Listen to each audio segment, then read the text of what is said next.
More and more people are restoring old shapers or buying old shapers and start to work with old shapers, and I think that's a really good thing.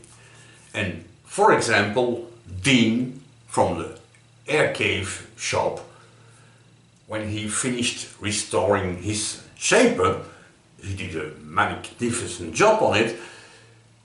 During the test cuts, he remarks that at the beginning of the cut there is a little surface difference between the rest of the surface.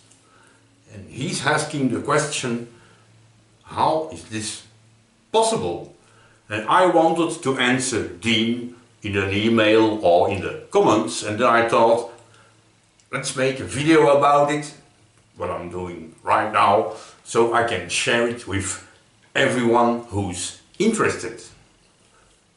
Let's have a closer look what's happening. I have here a small collection of different materials. This little piece, stainless. This hot roll, cold roll, a little piece of cast iron, and this is a, I don't know what, steel, but it is very, very soft and gummy. A real pain to have a nice surface finish on it. I was looking also for a piece of but I couldn't find some, but whatever, we will do without. I will take exactly the same depth of cut, exactly the same cutting speed on the shaper, on every different piece here, and see what we've got. First, stainless steel.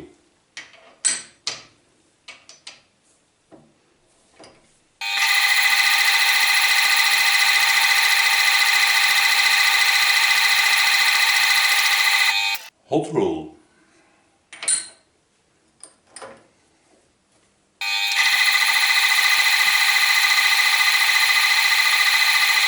Cold roll.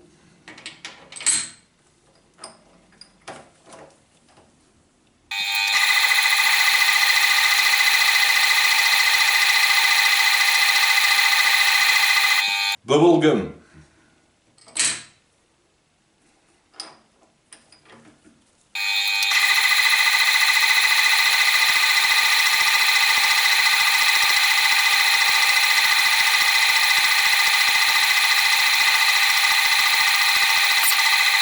And now comes of course the hardest part of this whole video making, and that is of course trying to show you a little bit decent footage of what I'm talking about. If I put my hand here, make a little bit of shadow, I hope you can see it. All the parts are in the same direction. The tool started to cut here and cut it that way. All the parts. On this part we can see the dings where the cutting tool falls down, bounces up, and here is a second line of dings. And in this part, of course, because it's in an angle, the line with the dings is also in an angle. So here in the beginning we have more or less 2 millimeters a line. If I turn a bit around, maybe you can see better. On the cast iron, no line to see. The hot roll, 2 millimeters, maybe 2.5. The cold roll we have 3, and the gummy stuff we have almost 5, somewhere between 4 and 5. So, what's happening? And of course, if we can see it, maybe we can measure it. Let's do the test. Because this weirdo line effect was the most obvious in the bubblegum piece, let's use it again to do a little bit more testing. So I will put it in, recut the surface and see if we can take some measurements.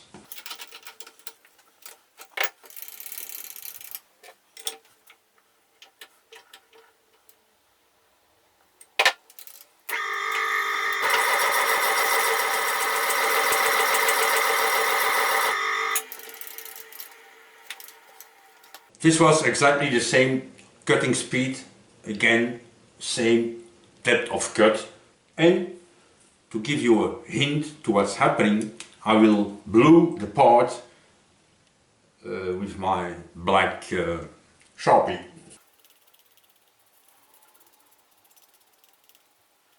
Black and blue. Right, I bring you closer and let's see what's happening.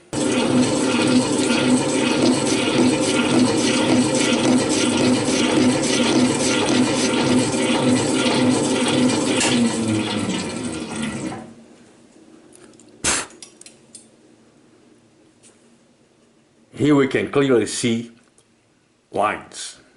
Yeah? Here in the beginning, lines are way smaller, and here they're more or less consistent. Let's install the indicator and see what depth these lines are. Now I think that the radius of the tip is bigger than the radius of the nose of my cutting tool. But indeed there is about 20 microns of difference. I installed the tip of the indicator completely at the beginning of the line. Set 0 of course. And every single division is 10 microns. That's not much. Right, let's move.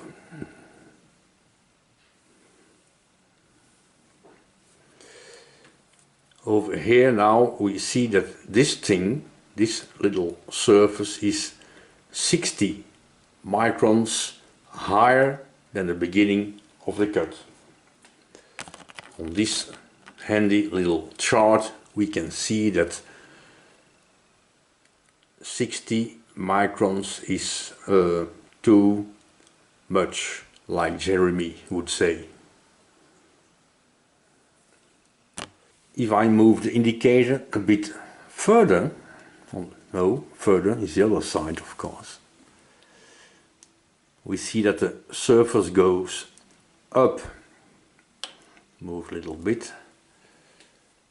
100 microns is 1/10 of a millimeter. Let's take the chart again. 1/10 of a millimeter is almost 40. It is way too much. Of course, this was considered as a roughing cut, so we don't care too much. When I returned the part, I didn't touch the depth of cut. And now for the moment it is still the same depth of cut. So now I'm gonna do a spring pass and see what we've got.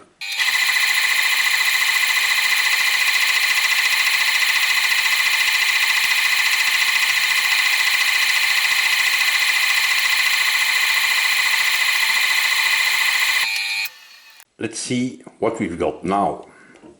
Again, indicator completely at the start of the cut. Set 0 of course. Move it.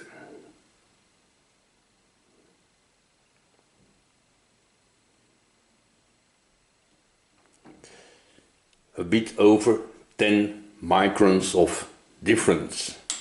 If I move the part a bit more, you can maybe see just the remnants of the black color I put on it. So here it did cut nothing, and here it cut a 1/2 of a millimeter. I installed the tip of the indicator on the bolt of the cutting tool and the base on the table, and this is what's happening.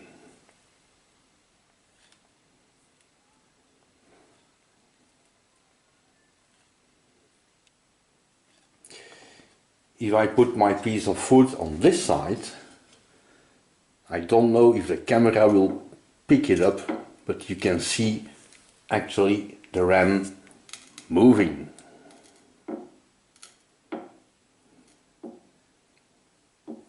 So we see that the ram moves up and down and left and right. And it's not this system that doesn't work because I tighten it a little bit too much on purpose for the making of this video. Normally you can easily slide up and down, not up and down from front and back. I loosen the position thing bolt here and now I can move by hand. And as you see, I have to pull hard. So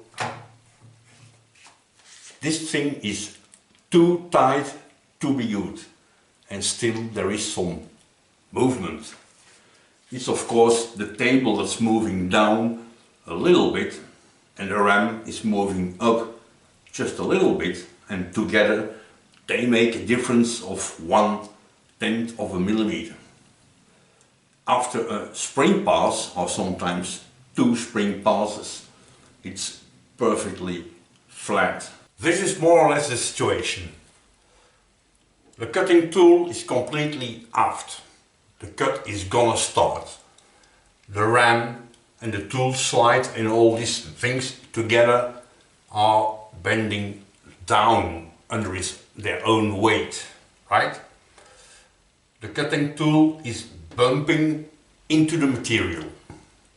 So in theory it should lift immediately, but of course that's not the case because of inertia. The tool and all this weight needs time to start to lift up. So lifting up, depending on the hardness of the material, it's gonna lift up slower or quicker. I think that makes sense. At the end of the cut, because there's no material anymore to keep the chip in place, you're gonna see that the finish, in the roughing cut of course, is rounded most of the time, because the chip is breaking off this side. In cast iron this can be a problem. So what we do in cast iron, take a file, make a little bit a chamfer on this surface. Officially it must be the depth of cut, yeah? So when it breaks, it will break a bit before the end of the cut. If we take a finishing pass on a very long workpiece, beginning of the cut, the tool is gonna lift up, but of course a tiny bit, because there's almost no cutting forces upwards, right? Very light cut. At the end of the cut, the surface will go down again. Also a really tiny bit, I'm talking here about 5 microns or even less. On my machine, if you have this big and steady machine, it's probably less than this. When I make a finishing pass with the shear tool, I do it in 3 times and I dial in 5 microns. That's not much. And after these 3 passes, surface is perfect. Let me show you. Here are all my little bits and pieces again. This was the part I was working on. Beginning of the cut on this side, you can even see a little bit the black that's left. This is the piece of cold roll steel. Beginning of the cut, you can see the beginning line, and I forgot to mention that the line of dings here and the second one, this happens of course on the backstroke, not on the cutting stroke. And on the other side I did 3 finishing passes with the shear tool. And the beginning of the cut, you can even see the difference between beginning and end of cut, and there's absolutely no deviation at all.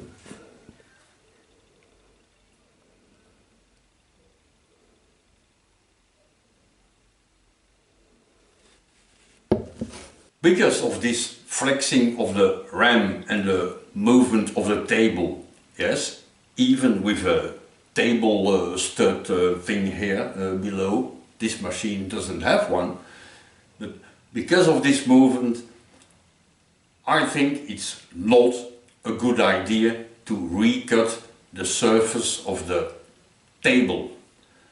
On this machine there is 1 millimeter surface thickness left that I can reuse to recut the surface of the table if I need to.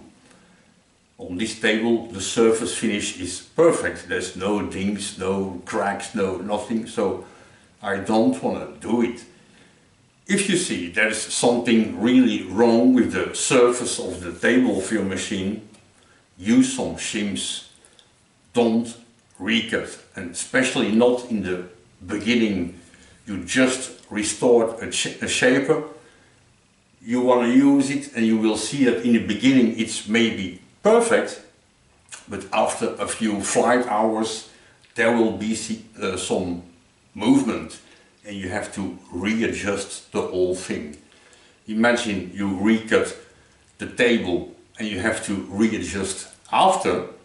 You have to recut the table, and all this in 1 millimeter of material. If you take finishing passes with the shear tool, I have here a model in my hand. What happens several times is that the surface finish doesn't look too bad, but it's not perfect. So what's happening? Very simple. After a roughing cut, the surface is really ripped off, and lots of places are deeper than the surface, subsurface, yeah, right. You give a pass with a shear tool, but the cut is not deep enough to take out all these little bits left in the surface. So 2 or 3 passes are maybe a good idea. And that gives you this nice and shiny shear tool surface. Now if we're talking shapers, we can as well continue.